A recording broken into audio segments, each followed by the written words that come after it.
Hello, welcome to 8.9 News. I'm ffinlo Costain. The Environmental Audit Committee has recommended increasing the use of timber in construction and expanding UK productive forestry to help achieve the government's 2050 net zero target.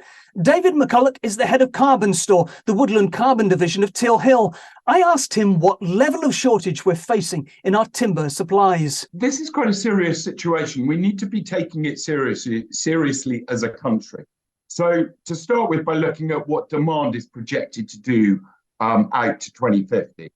The World Bank is saying that demand for timber globally is projected to rise by fourfold over the next 26, 27 years. Gresham House are a little bit more conservative, and they're saying it's going to rise by 1.7 times, which works out at about 3% compound annual growth. So either way, we've got very strong levels of demand growth for timber. Now, in contrast to that, the levels of supply are effectively tracking sideways. And according to the Forestry Commission, who did an inventory of what availability is going to be and when it's going to become available and ready for harvesting, essentially between now and the early 2040s, we've got about 2.5% growth projected in the trees, the softwood timber that is going to be ready for harvesting. To what extent is the UK self-sufficient in timber at the moment? There's the headline figure that we all know, whereby the UK is importing 81% of its timber requirements. Now, in terms of its sawn wood requirements, and that's the wood that's mainly used in the construction sector, we're importing approximately 65% of our requirements for sawn wood from overseas. And that's mainly coming from 96% of that sawn wood is coming from Europe, from Scandinavia, from parts of Eastern Europe, and also from Germany. So when you're bringing that wood into the UK, you're importing it, you're effectively handing all the economic activity that's associated with bringing that sawn wood to the final stage where it's ready for use in the construction sector. All of that planting work, all of that harvesting work, all of that transport activity is being given to overseas countries. And that's a loss of valuable economic activity to our rural economies. So we clearly need to increase production, but how long will it take to establish these new timber stocks? You know, it takes 35, 40 years to be growing a tree until it's ready for harvesting and processing in the sawmills. So, you know, we're already too late, and we need to start preparing this quite actively right now. David, what sort of scale of building projects can timber actually be used for? Are we likely to see blocks of flats made from timber in the future? So the opportunities presented by cross-laminated timber is really significant. And you know, cross-laminated timber, because of its structural rigidity, and actually its fire-resistant properties as well, we can be using it in high-rise buildings. Certainly in America, I think they're producing or they're building structures 16 stories or greater across in America. In the UK, we need to update our legislation to permit and enable CLT buildings being I think it's above 3 stories. So that's one major opportunity. The other opportunity is coming from increasing the percentage of timber frame homes in the UK. Now, up in Scotland, 92% of our homes are timber framed. Down in England, it's down at 22, 23%.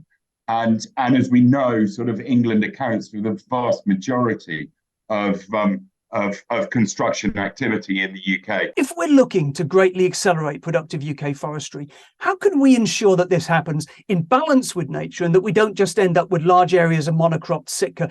What's the role of the Woodland Carbon Code in planning these future timber supplies? There's 2 parts to that. I mean, firstly, you know, UK forestry standards have developed significantly. You know, there are strict rules that have evolved since since the 1970s, 1980s, limiting the percentage of single species that you can put within any one planting scheme. So legislation has stepped forward.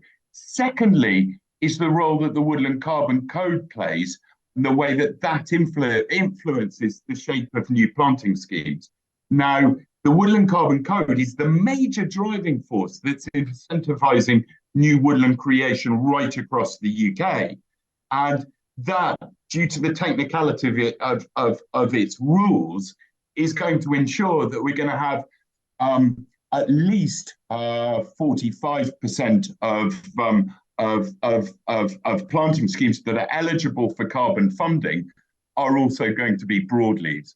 So within a single block of woodland, what would be the ideal ratio, sort of the proportion of conifer versus the proportion of broadleaf? Well, to be totally honest, I mean, if we're going to meet our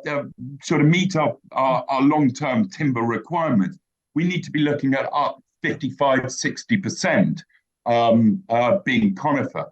Now, within that, there's a problem because the Woodland Carbon Code, broadly speaking, does not actually allow you to plant probably any more than about 40-45% of your woodland with conifers and also be eligible for carbon funding. And a final question, how do you think that we can best manage the competition for land that increased timber production might cause? We need to keep things in context in this regard. And so the UK government has set targets for planting 30,000 hectares per year between now and 2050.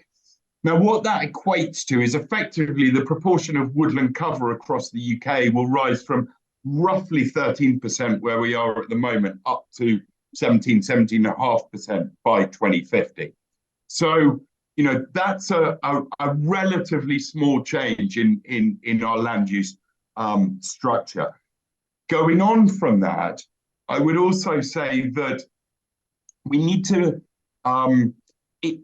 be sort of presenting it not as a all or nothing, but as an additional option provided to sheep farmers and landowners in upland parts of Scotland.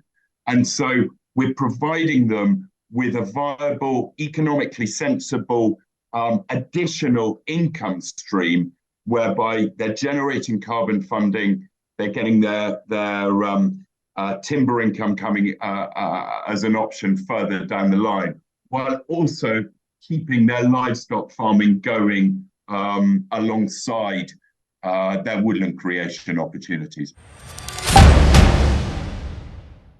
That was David McCulloch from Carbon Store. More about this and our other headline news on our website, 8.9.com. That's all for now. We're back next week. Thanks for watching.